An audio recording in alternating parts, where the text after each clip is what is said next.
In the next two problems, the first one is again the domain, and now they are giving me a number 3 and asking if this is in the domain of these functions. Now, it will be in the domain if I'm getting a defined y value or an output, defined output. So, which means when I plug in my 3 into the problem, like, if my answer becomes undefined or if it's an imaginary number, then I cannot have it in the domain. Okay. So the first thing I would just check on the first one, g of 3. So I'll have a 3 minus 3 over 3, which is a 0 divided by 3, which is a 0, and this is a real number. Therefore, this would be a okay. Yes, x equals 3 is in the domain of the first one.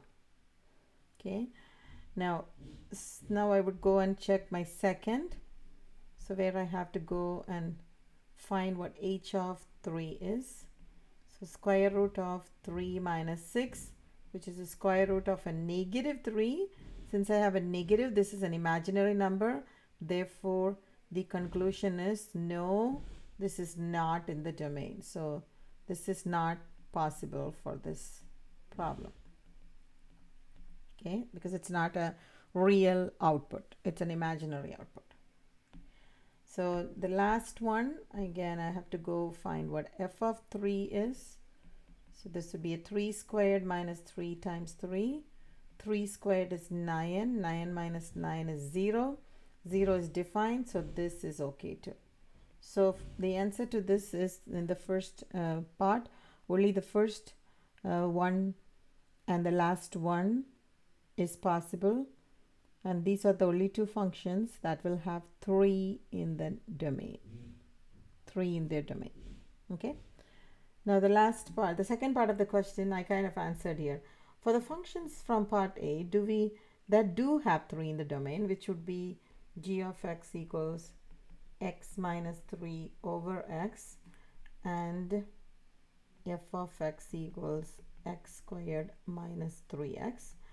Find the value of the function at 3, and that is what these values are. So again, it's asking what g of 3 is. We already found that, right? It is 0. And then we are what f of 3 is, and that was also 0. Okay. Now if 3 is not in the domain, enter undefined. So when I say h of 3, the answer would be undefined. So this is not possible. This is okay, and so these two are, this is the value of it and this is the value of it, and for the h of 3 it is undefined. Okay, so the next problem is asking you to find the net change in the value of the function between the given inputs. So again, we talked about net change before. So again, it's asking for what is the difference change in y over change in x. Okay, so when from x equals negative 3 to x equals 5. So when x is negative 3, I need to find what g of negative 3 is. So this will be 2 minus negative 3 the whole squared. So this should be 2 minus negative 3 the whole squared is 9. So it should be a negative 7. Okay, and the next value is when x equals 5, my g of 5 is going to be 2 minus 5 squared. So which is 2 minus 5 squared is 25, right? So this would be a negative 23. Okay.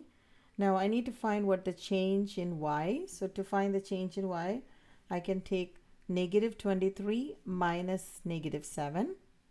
And for the change in x, it's going to be 5 minus negative 3. So my the net change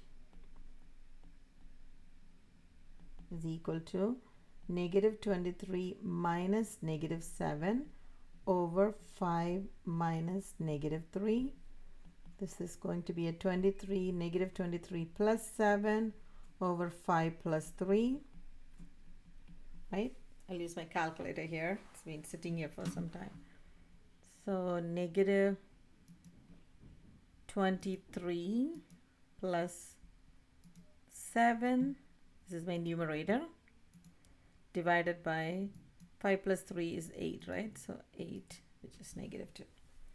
So it's negative 16 over 8, which is negative 2.